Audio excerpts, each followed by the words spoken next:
Well, hello everyone. Welcome to the fifth episode of LinkedIn Friday audio event. This show centers on learning about LinkedIn, freelancing, and business growth. I'm your host, Ayushi Bansal, a personal branding strategist helping coaches and founders build their brand and make money on LinkedIn. In the last episode, we had a fun conversation with Ubaid Ur Rahman. We talked about how to optimize your LinkedIn profile and turn it into a landing page. Today, we have with us two great career coaches who have helped hundreds of people scale their careers. Let's welcome Shweta Gupta and Satyam Khandelwal. React with claps and give them a warm welcome. I want some claps. You can react. Let's give them a warm welcome. Thank you so much, Shweta and Satyam, for joining in. Thank you Thank you so so much, much. Thank you, Ayushi. Ayushi. Thank you for having us here. Yes, it's really a pleasure. Um, Yeah, so today we are going to talk about their freelancing journey. They are coaches by profession, but if we see from a macro perspective, they work as freelancers. So who to talk about freelancing better than career coaches who are themselves freelancers? Let's dive in and start the show and learn how you can get your first clients and scale your freelance business as a freelancer. Let's begin then. Uh, Shweta and Satyam, if you would like to introduce yourself, like in like quick two sentences, that would be great for our Sure, audience. Yes, Shweta, please go sure. ahead. Yeah. Thank you so much, first of all, Ayushi, for having me here. And my name is Shweta Gupta. I am a career branding coach for IT professionals, and I help them build their compelling personal brands on LinkedIn such that they can become future proof and find multiple opportunities on their way. So that's about me. Oh, Satyam? fantastic, fantastic. Go ahead, Satyam. Perfect. Again, thanks a lot, Ayushi, for having me here. I am Satyam Khandelwal. I'm a career growth coach. I'm a career growth coach turned content creator. So I started LinkedIn somewhere around 2017 or so, but then I really started using it to my advantage after COVID.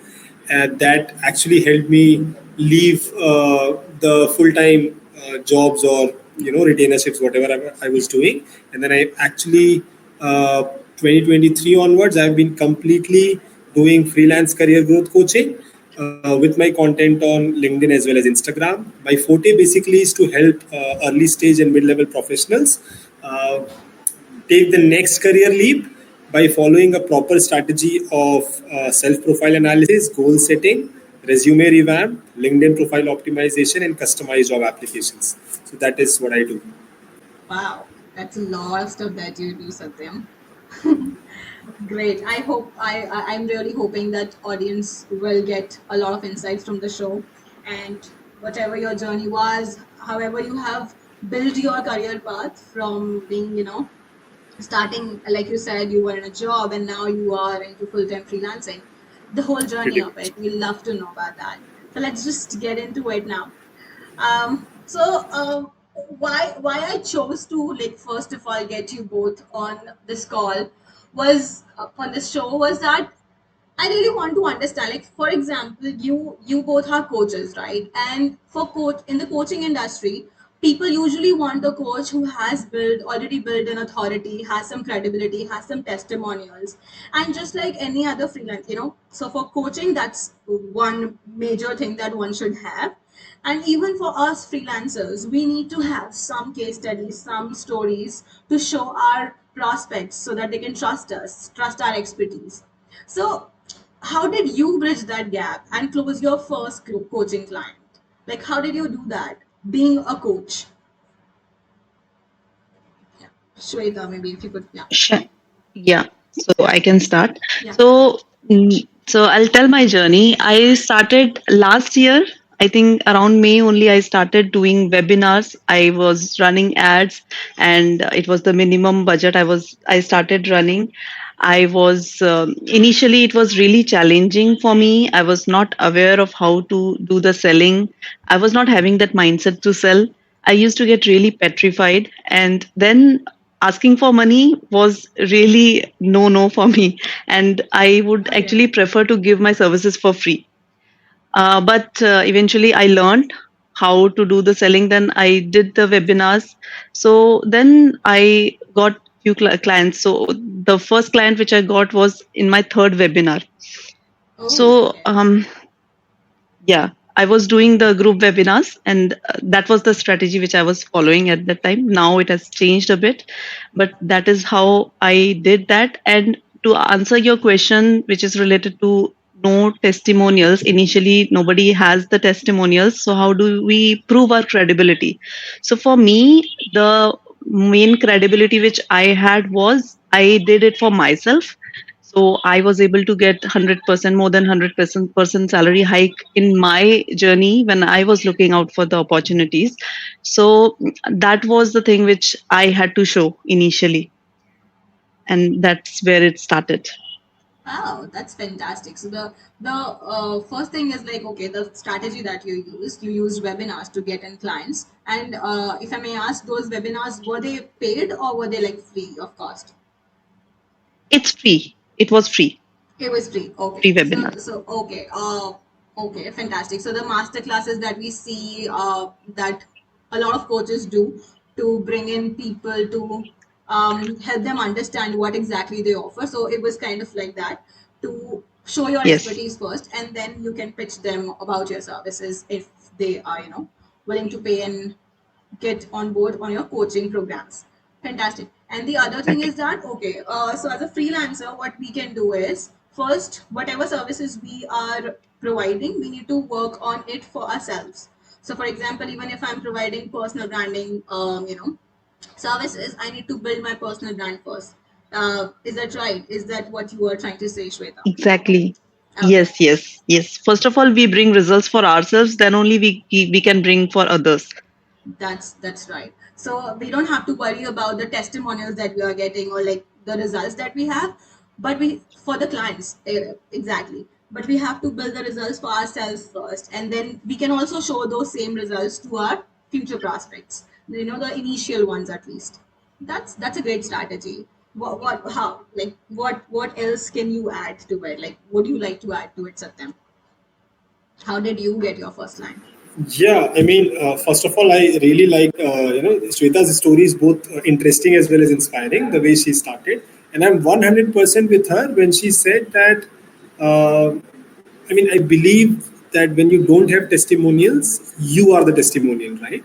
So I did not have any structured approach, to be very honest. I have it now. I do webinars, I do workshops, and then I have group cohorts with my clients and potential clients. But when I started, it was actually during my job, because when I got promoted, rose to the level of head of the division for one of the good corporate group, then I automatically started getting queries from juniors from my own college, from my alma mater, which is IMT Ghaziabad, and then I started with your circle and in your network. I have been a networking kind of a guy from the very start, and I'm talking about times pre-COVID when LinkedIn was not synonym to networking. It was like more of physical networking that happened. So I met a lot of people. They were juniors. We shared our stories. So they approached me for guidance on how can they try and take their next best career leap. And there is where I started guiding people first, just as a side gig,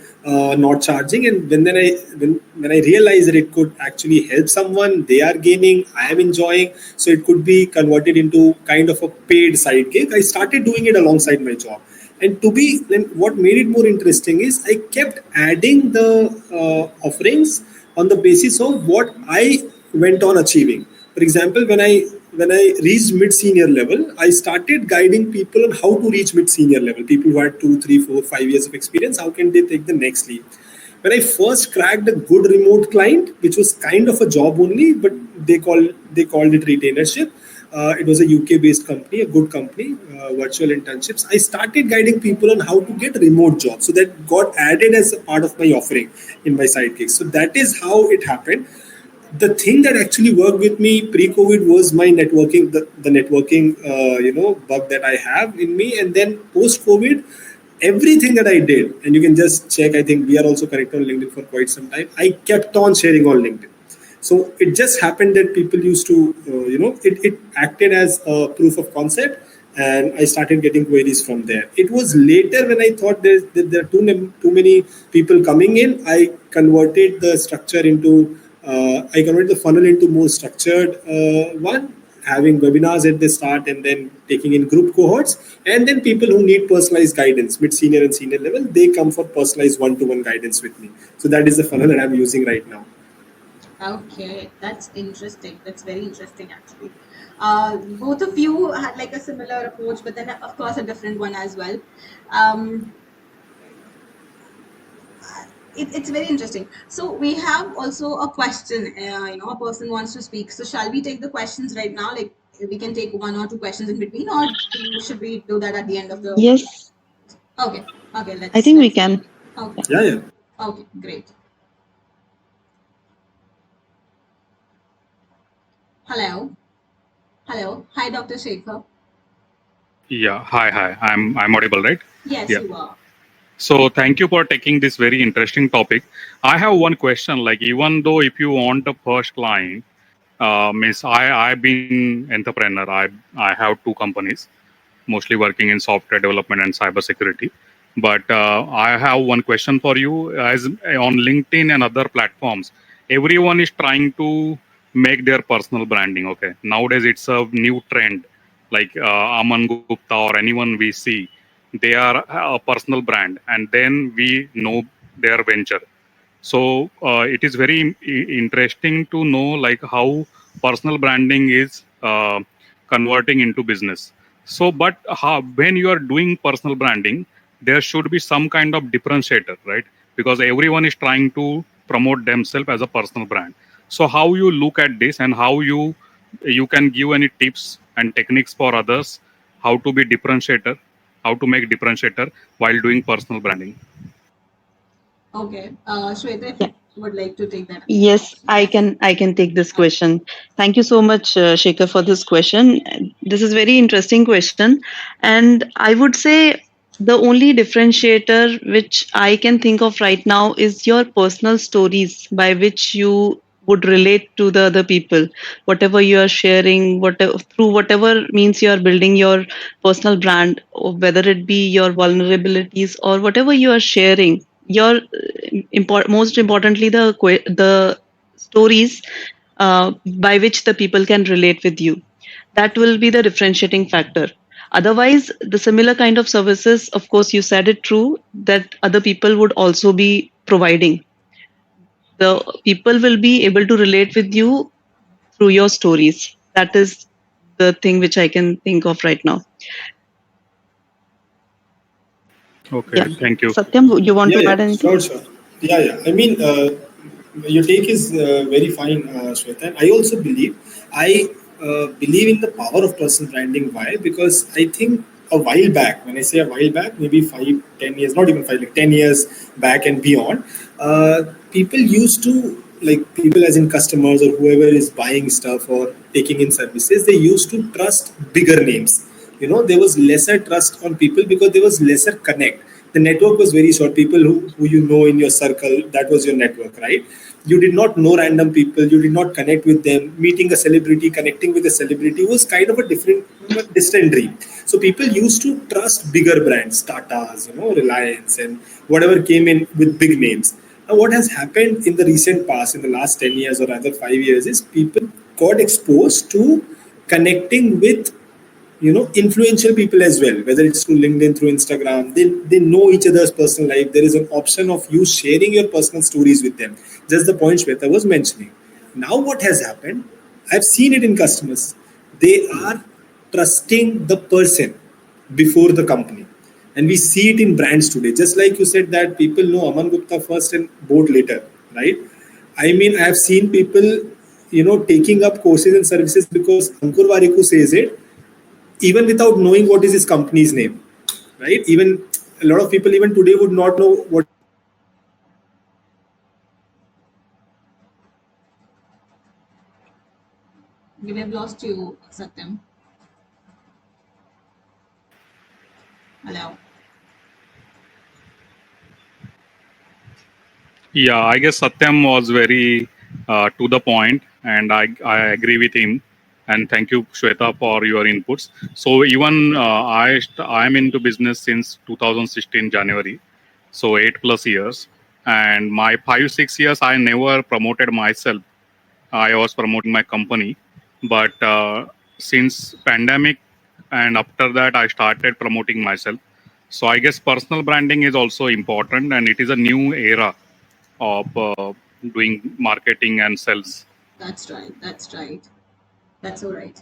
Um, so yeah, apart from that, I mean, when we talk about personal stories, like if I have to add to it, when we're talking about personal stories, we're not talking about what is happening in your personal life. I won't start talking about like I had a fight with my sister and this happened. I won't do that. When we're talking about personal stories, we are talking about the experiences that we are having on our journeys. So it could be a lesson, it could be something that we have experienced in our life. It could be, 10 years ago or like even 10 minutes ago. We could share that with the audience because that is unique to us. And even when you hire someone to write for you or help you build that, uh, the whole idea is to you giving them stories so that they can weave them into words and stories that would be enjoyable and would be if the people would be able to read that better on your profiles on any of your social media platforms. So when we talk about personal stories, a lot of people misunderstand that. So I just wanted to clarify that. I hope you've got your answer, Shekhar. Yeah, yeah. And another thing is like now even investors and VC fundings, they Hmm. look at the founder rather than just a product or service Yeah, or that's right. company. Yes, yes. Thank you so much for the question, though. Thank Yeah. you. Thank you. Okay, let's move forward now. So both of you were talking about your first clients, and we got it. But then, how did you quote a price? Like Shweta said that she got a first client after like like in her third webinar. So, how did Yeah. you quote a price? Like, did you do that randomly? Like, were you talking to some people in No. your own industry, or did you do some research about it? Like, how did you quote a price? Yeah. So it was like a little bit of research, and along with that, that is the so in the webinar model, that was the thing which was running at that time. Most of the career coaches, that was the trademark, that it will be like that. If you're doing the webinars, the acceptable price was in that range. So I started offering that, but that was the initial phase, and I understood later on that that is not the correct strategy. It it is not the standard price which we can quote to everyone. Like when I was doing the webinars, I would tell you frankly, it was like 5K around I was charging. But Okay. that was for the group coaching, and there were the weekly calls also, the other set of things also. But now when I look back, I think that was not the correct way of doing the thing. Now I have changed it to one-to-one model and a little bit of group coaching also. But now when I do it, it's like it is personalized based on what the person needs, what are the pain points the person has, and based on that, and based on what my time investment is, my efforts are, based on that, I decide the price. So it will be a bit on the higher side, but based on how much time I'm dedicating, and yeah, how much efforts I'm giving. Okay. It will be Okay. medium to high ticket kind of. Okay. Understood. And how did you do it, Satyam? Satyam, you're not audible. Like, we are not, we cannot hear you. We can see that you have unmuted yourself, but we can't hear you.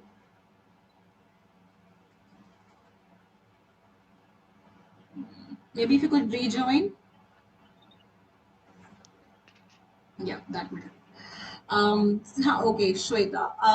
So you said like you had a little issue when you look back at it right now, you would see that there Yeah. was an issue. Like this was not that was not the Hmm. right strategy that you used while quoting someone. What Yes. exactly was the issue?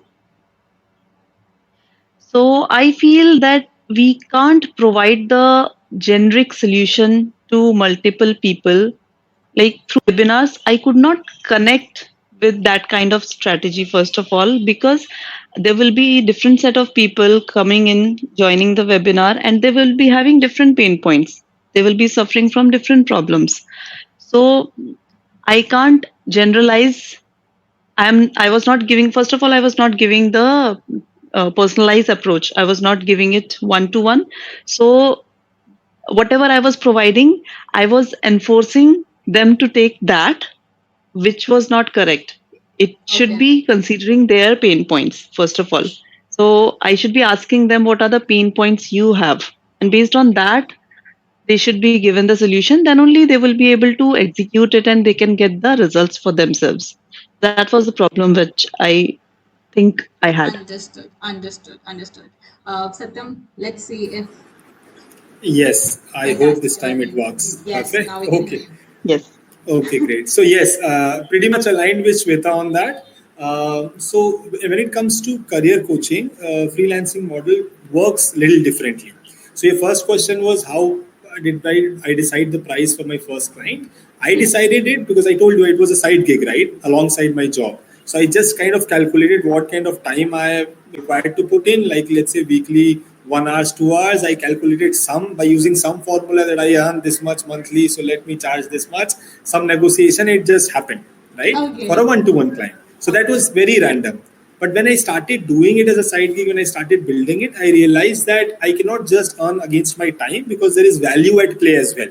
I mean, I have to see what kind of value I am delivering to the person, what kind of gains he or she would be able to get. So when you play on value, then you can actually scale. Otherwise, you only have 24 hours in a day. I mean, how much you can actually charge for your time, right? So That's that true. is something I used as a formula to build in my side career coaching. Now, of course, where I'm aligned 100% with Shweta is when it comes to career coaching, everybody's need is different. So I do run funnels, I do run standard cohorts, but that is for a standard niche. For example, through my Instagram, I have a huge community of around 80,000 women who have career gaps. So they are seeking a support to plan their return to work after career gap. So for them, I'm running a standard cohort. It's a standard workshop posed at a standard cohort because the of course they also need a little bit of customized guidance, but 80-90% of the offering is standardized for people, for mid-senior professionals who come to me through LinkedIn for guidance for their next career leap. It's properly customized. So there are professionals who are with me over a monthly retainership. They want to be with me even after they get the job, so that they feel more confident around their leadership positions and their communications, etc. They want to brand themselves well on LinkedIn. So that is the kind of a deal. For other people who are just looking for their next shift or their next promotional round, it could be maybe just preparing them for their promotion interview, for their appraisal interview, or just preparing them for next level of applications, if they want to move out. So different kind of needs, different kind of offer, different pricing.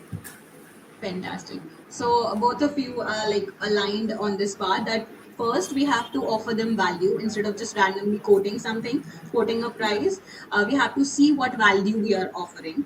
And then second is to customize our packages and customize our prices as well according to their needs and what exactly is it that they want from us. So that is, I believe, applicable Yes. to any industry, any freelance industry that we work in, whether it is like video editing, or copywriting, or graphic designing, anything. It is applicable everywhere. So A is then to under A is to customize the plan according to their needs, and second to also understand your price from a value perspective, not just from the time perspective. And that's how it will help you. So that's why I see a lot of freelancer talking about not to charge on hourly basis. That's not how you do it. Either do it on a project basis or the value based pricing structure that you need to build. And I hope that helps people in the listening section. Okay, that was interesting. Even I did a very random thing. Like I remember when I started, I went on Fiverr and there are like a pricing models there. So for example, I'm providing social media marketing or blog writing. Back then I was providing blog writing services. So I went on Fiverr and I could see like what is exactly the industry like people are offering at my level. Like I was at a beginner level. So what is exactly people in a beginner stage offering? Like what price are they offering? And that's how I built my own structure. So I just did a research on Fiverr and other freelance platforms, and gradually then I also shifted to value-based pricing. That makes sense. Okay. So Satyam, you were just now talking about a lot of people that you work with, like mid career professionals and even freshers some kind. So when you talk about niche, like I'm sure you must have had so many options to choose from at the start of your freelance career. So how did you niche down in freelancing and then choose the right niche for yourself? Like who do you want to exactly help? So I have seen career coaches who help only women, so like their gender based Yeah. categorization that they've done. Like how did you do it for yourself? So I'll have to give this credit to my mentor Siddharth Rajshekhar, if you've heard of him. So he trains digital coaches, right? So he taught us something. He has a big community of 20,000 plus coaches who are working with him. So he gave us something that your niche, the initial part of your niche, is something that you should pick basis what you have done. Just the same thing that Shweta was saying, right? So you are your story is your niche. You are your niche. Something that you have done, a life that you have lived. Of course, maybe you're not there 100%, but you're going through that journey. That becomes your niche. So, for example, I was an MBA. Got introduced into corporates post my MBA, and then when I started coaching, I was already a mid-level professional. So let's say 5 years into the industry, 6 years into the industry, right? Now the next leap that I was eyeing, the moment I got that leap, the moment I got, let's say, a head of the department position, for example, or head of the country position, then I actually understood that if somebody wants to grow to this level, I at least know 80 to 90% of the things that he or she should do. So that becomes the base level of my niche. That here is where I can start, right? Then of course there are offering niches. Now you can cover the entire value chain for that particular audience, or you can say that you are specifically your resume coach. A lot of people you would see will say that I'm specifically a resume coach. They would say I'm specifically an interview coach. So either you can go niche on offers. So if you're a resume coach, you are training everybody on resume. If you're an interview coach, you are training everybody on interviews. I picked picking a persona niche, that I am picking a persona niche, and to that persona, I will give end to end. I will cover the entire value chain. Somebody who wants to grow from mid level to senior level, I will cover the entire value chain, whether it is analyzing their profile, whether it is setting the right goal, resume, interview, LinkedIn, customized job application. So I picked my niche in terms of persona.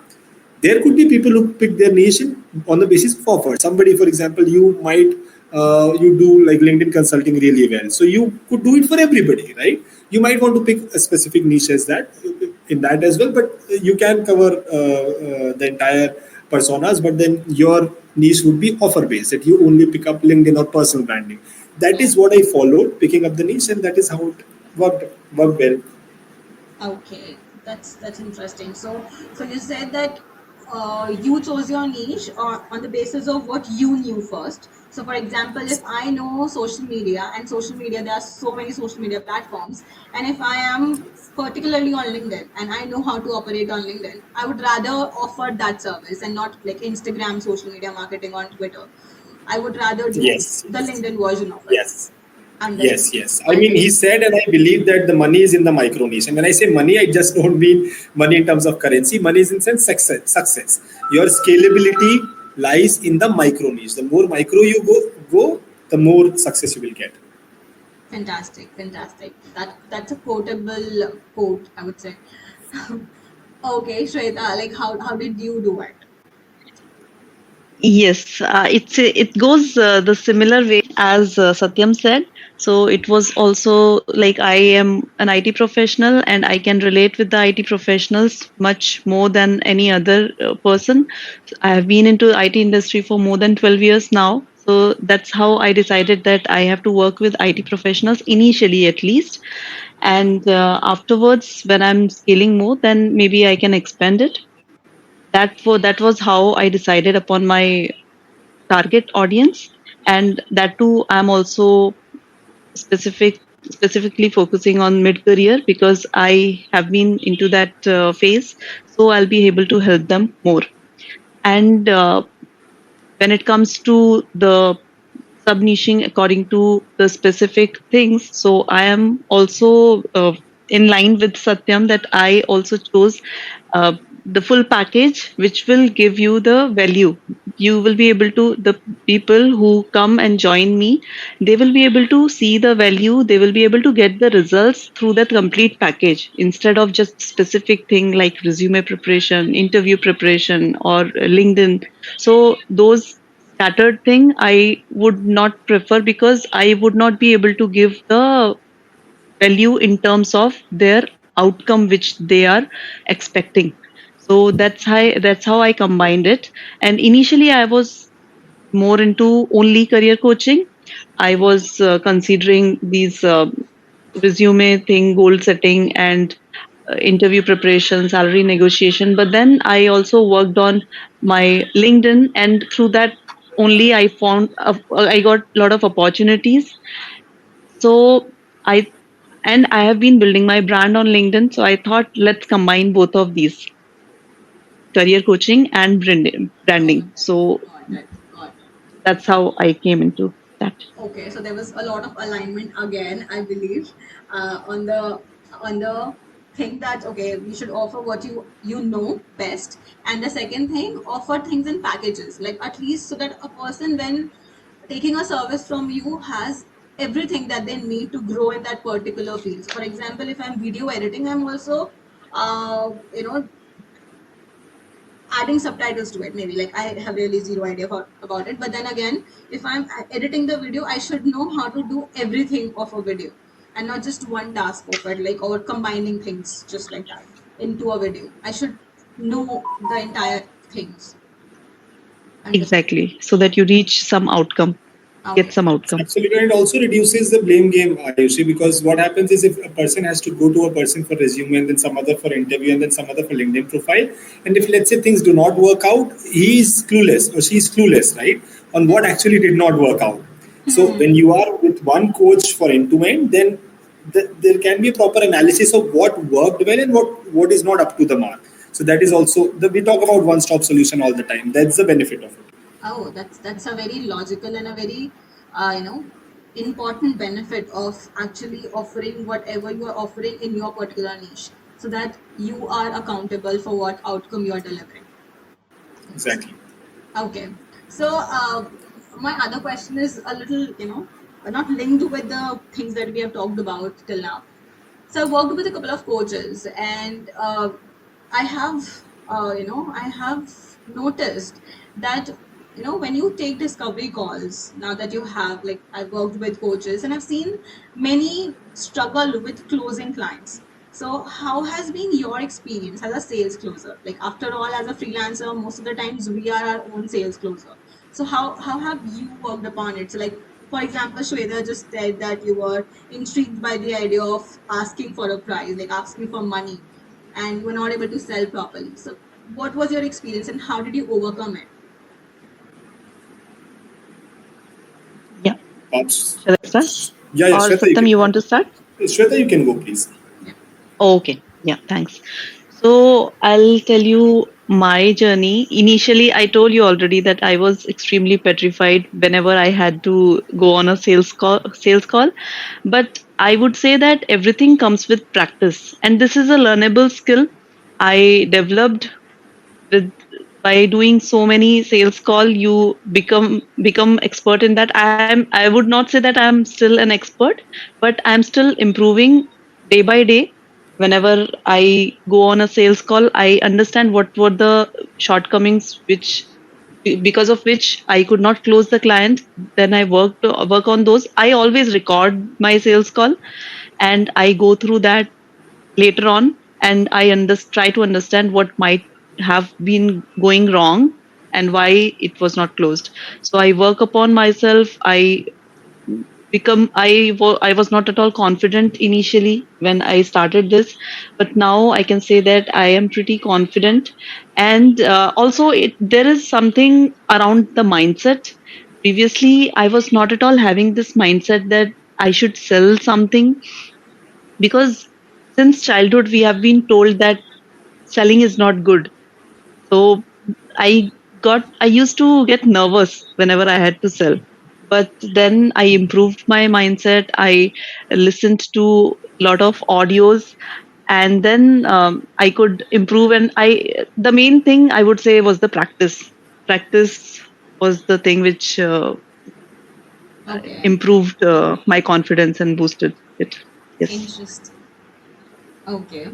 How did you do it, Satyam? Yeah. So again, like very interesting take on that by Shweta. So to be honest, this is true. I mean, selling, especially when you talk about coaching and guidance, selling is always kind of perceived as something negative. I don't know why. So initially, I have not seen even one single coach, because I've networked so many. I've done so many networking gigs with coaches. I've not seen even come across one single coach who has said that selling was not a problem for him or her. Everybody had problems selling, right? Quoting their prices. The fact is, practice makes it happen. But then what I have observed is two specific things.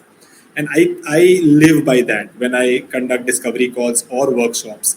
Number one is, selling has actually happened for me, and this is what I believe by experience. Selling has actually happened for me at times when I was not even concerned about selling, right? So the more I'm concerned about selling during my discovery call or during the workshop, I've seen the graph going down, right? Zero sales, one, two, three, like not up to the mark. The moment I prepared myself and I got into that mindset of, you know, delivering value and understanding the problem of the person and then giving him or her the solution. So what I did was, in the workshop or in the one-to-one discovery call, I use the same principle, that I will understand the problem of the person who's sitting in front of me, and I'll try to give the solution framework entirely without hiding anything, and I will stop there, right? I will try and bring upon a situation where the person, the potential client, has to ask what next. Only when that question comes in, okay, what next? Do you also help in implementation? Is there something else that I can do with you? Then you are in a much better position to actually float your program, right? And then the discussion does not happen in pricing. So I try to, my target from the workshop or the discovery call is to reach that particular point where I stop, and I can only reach that point when I have delivered so much value that the person, the potential client, is actually asking, okay, what more can I work with you? Is there an option of working with you, group or individual? That's later. When that comes, when that point comes, then you're in the perfect position of selling. So that is point number one, that you should not focus on selling. That is what I have tried implementing. I have gained from it, and I do not focus on selling. I focus on delivering the solution to their problems, and for which, of course, you have to understand their problem better. So I have a proper form. You also would have that form. I mean, everybody has that form, right? Before somebody wants to book a discovery call, they have to fill certain information, so I understand the background, and then when I reach the call, it's much more effective. I'm giving them the solution.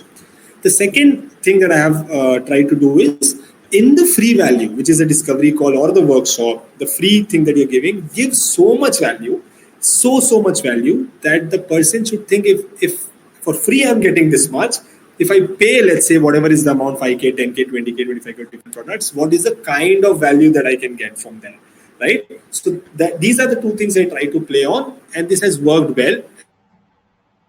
100% it comes through practice, but also I think it has come from reflection, that I, because see, mind is tricky. It will take you to selling, it goes on to numbers, it goes on to money. We all are freelancers here, we all have accounts to maintain. It goes to selling, it goes to money, but you have to control during your discovery call, during that workshop. Okay, I'm not concerned about the number of enrollments, I'm more concerned about helping myself be in that position where they are asking, okay, what next. That is what I want to target. Fantastic. Yes. That was quite valuable. So I've had a chat with you earlier as well, and where you actually pointed that out, that first focus on value. You have to give them so much that they would then ask for the services that you're offering, and then you, I mean, um, then you have that position to actually say, okay, this is the price that I'm quoting, and now there is no actually point of negotiation because they know that Exactly. that would be valuable, and then you Exactly. don't have to And keep then negotiating. there's still a funnel, Ayushi and Shweta as well. I mean, there is still a funnel after that. I mean, if I'm doing this with Yes. 20 odd people, five would convert, three would convert. But then you want those kind of clients. You want those kind of clients who are also focusing on value and not on money, because you are focusing on value and not on money. So that is how it works well. Yes, fantastic. So that actually And answers our question. Do you want to add something? yeah, Yeah. I would like to add that that doesn't stop only there itself. We have to do a lot of follow ups also. So that also plays quite a crucial role in closing. Okay. Okay. So give us a bit more about it. Like, how do you follow up, and like, what is your strategy? Yeah. How do you do it? Like, just after the call, 2 days after the call, like how many times, and Yes. what is your like So approach? yeah.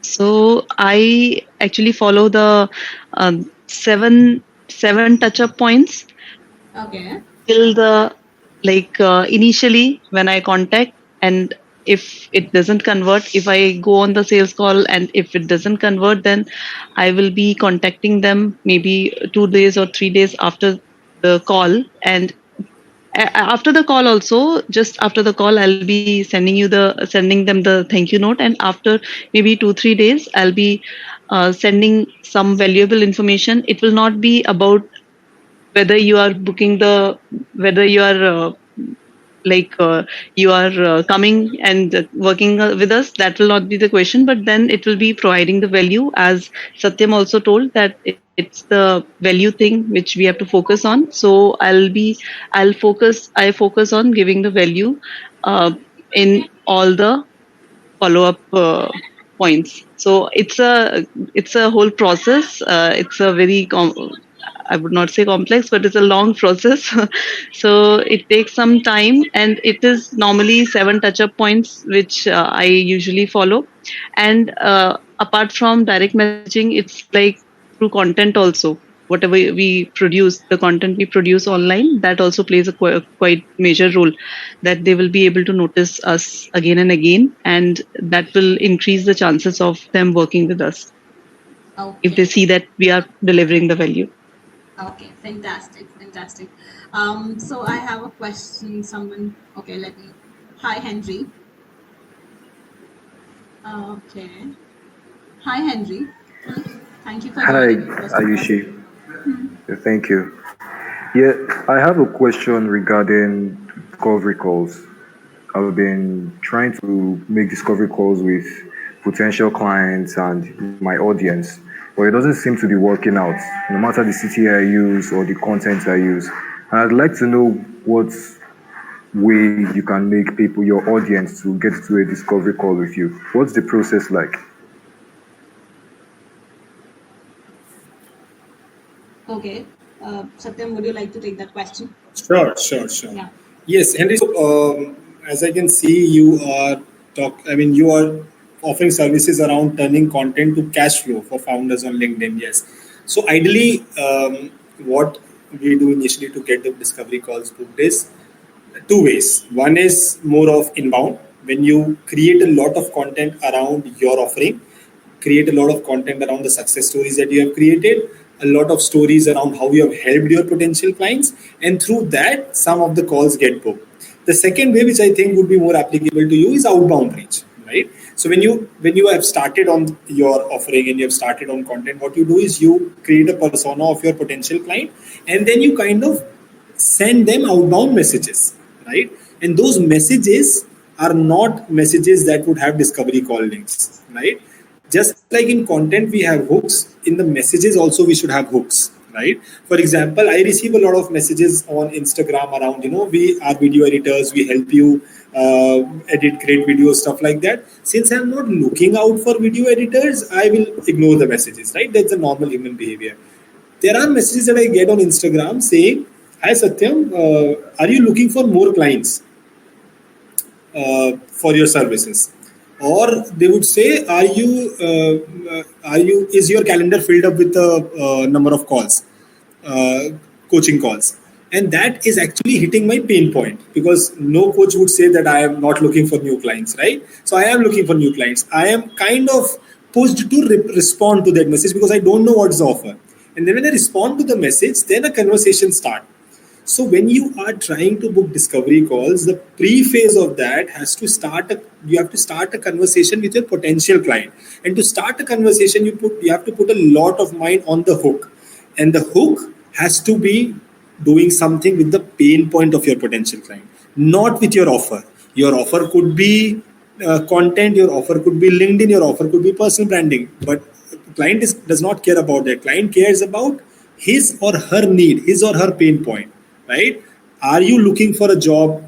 A 30%, for example, what I would say is, are you looking for your next career leap, specific positions, specific profiles, specific salary ranges, right? Leadership positions. So when we talk about that, then we gain their attention. So you have to think about your potential clients and what are they looking for, create a hook around that, and then start that conversation, then get them into a call. That is, I think, what should help you. Yeah, that answered my question. Thank you, Satyam. Thank you so much. Great. Thank you. Thank you for joining in, Henry. Okay. Okay, that was interesting. We have discussed about so many things, even discovery call now. My next question would then be like, you both started as freelancers, right? Satyam said that he was working a full-time job and started his career coach journey as a side gig, as a freelancer. And how about you, Shweta? Like, were you always a freelancer, or like did you also have a full-time job? What was your case like?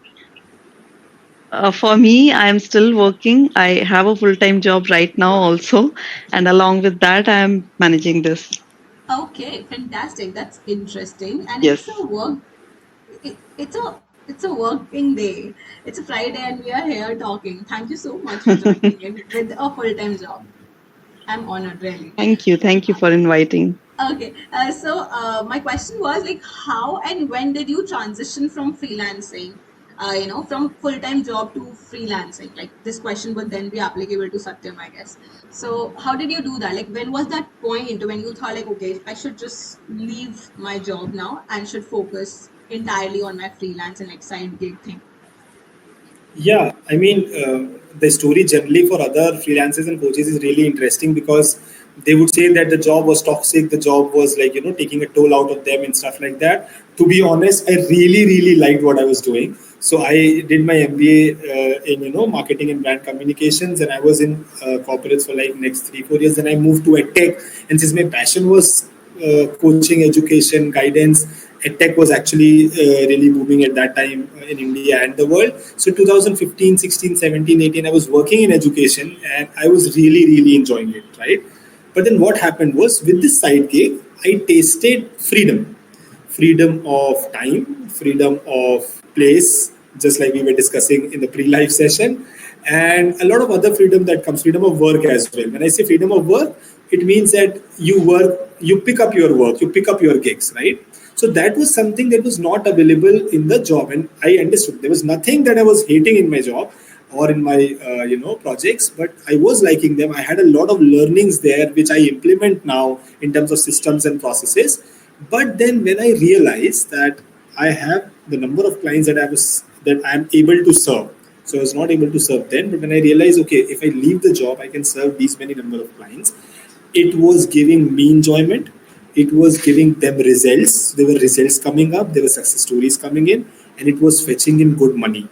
So when these three ticks happen in the practical sense, right? They are getting results. I am getting a lot of enjoyment and satisfaction by doing what I do, and then there was money there, right? To be very honest, I mean, it has to be there. If you're leaving a stable job, you have to have money, at least potential money on the table. When these three ticks happened for me, then the freedom part actually took over my head, and I thought, okay, even if I'm able to match within the next 1 year, if I'm able to match what I'm making in the job, I will still go for it, because the freedom part was really, really good, and that led me to do this. I mean, there were a lot of other people who kind of influenced me positively in this, and I mean, I have a very close colleague. She's a AI expert. She's a co-founder in the company that we have just kind of launched around career coaching, AI driven. She also influenced me a lot because she's a freedom driven person. So I just met the right people. I think that is what worked. Okay, fantastic. I loved how you said, like, okay, freedom is one thing. Everybody attach freedom with freelancing. That's one thing. But I love the part where you added that uh, the moment you thought that okay, the clients were satisfied. Second, they were getting results. And third was the part where you said that okay, I was also fetching in money. The order of like how you structured it, that was quite inspiring. So we have to first see how much value, and even after adding that value, how much outcome and result that they are getting. Even are Yes, they even satisfied with it? Are they even getting the right results that we are trying to get them? So that should be our goal first, and that's when you 100%. switched.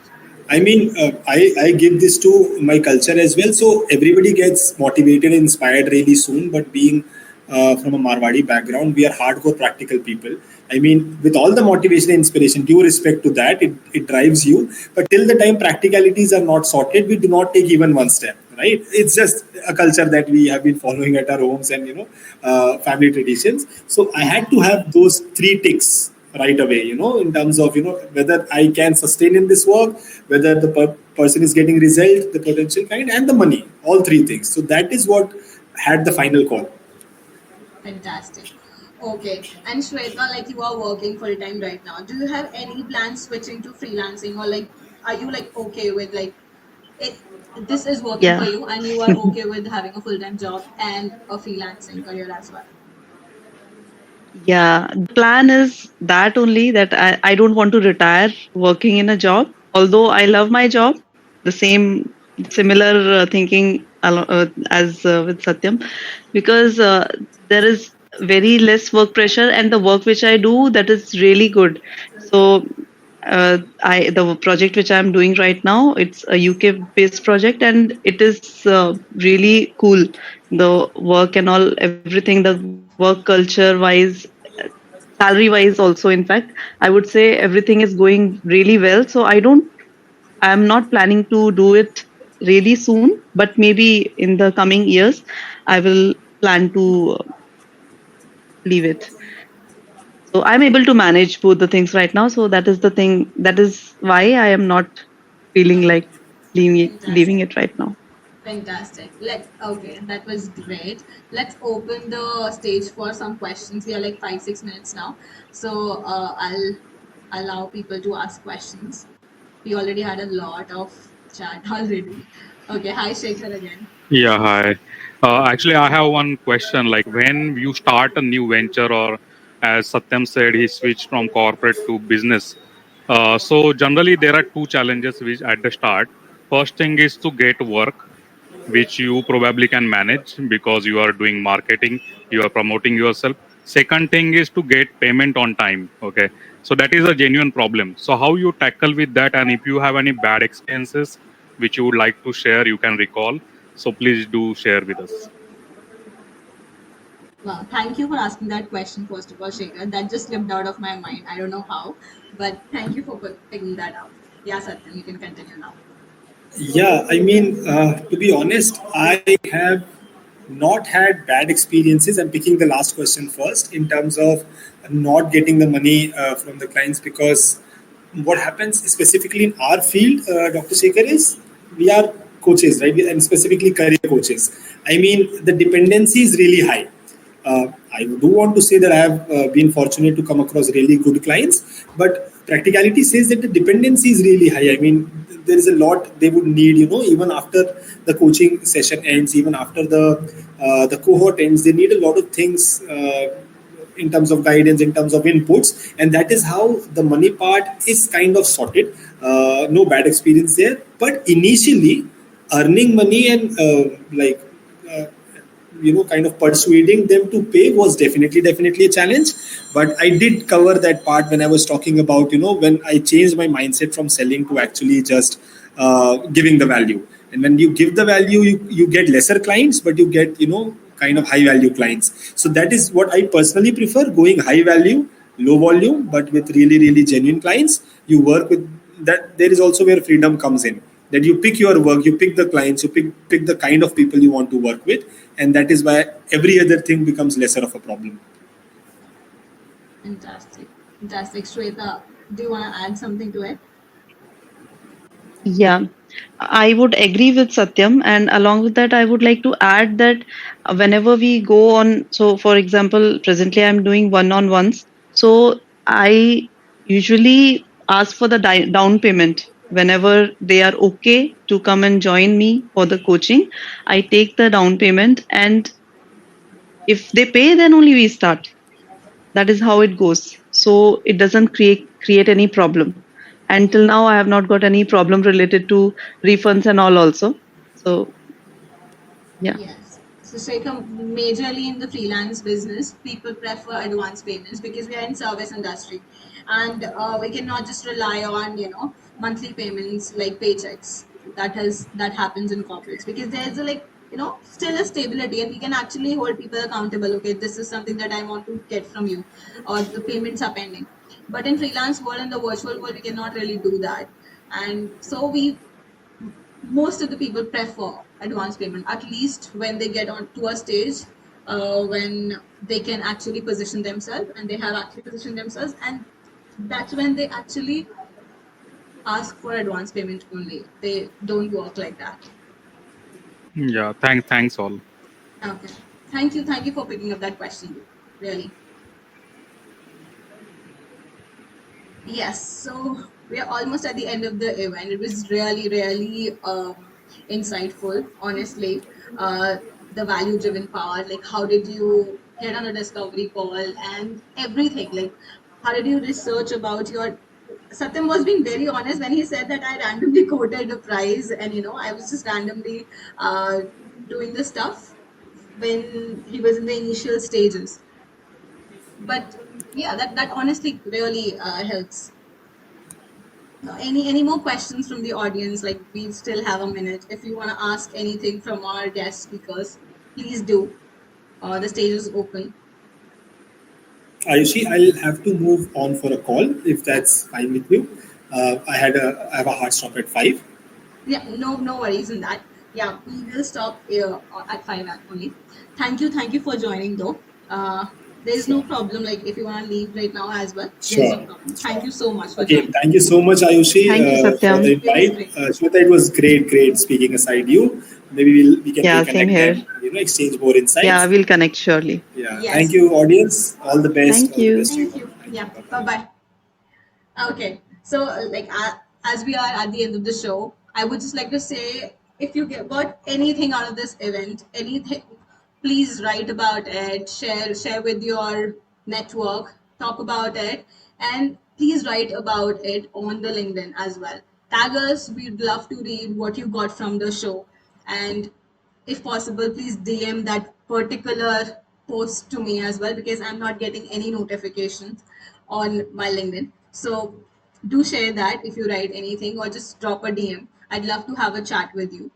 And thank you for joining. It was a pleasure having you all here. Thank you, Shweta, for joining in and adding so much value to the audience and giving so many Thank insights. you. Yes, Thank you so much. let's wrap. Let's meet next Friday with another audio event. I'd love to bring in another new guest speaker with another hot topic. Let's chat. Bye bye.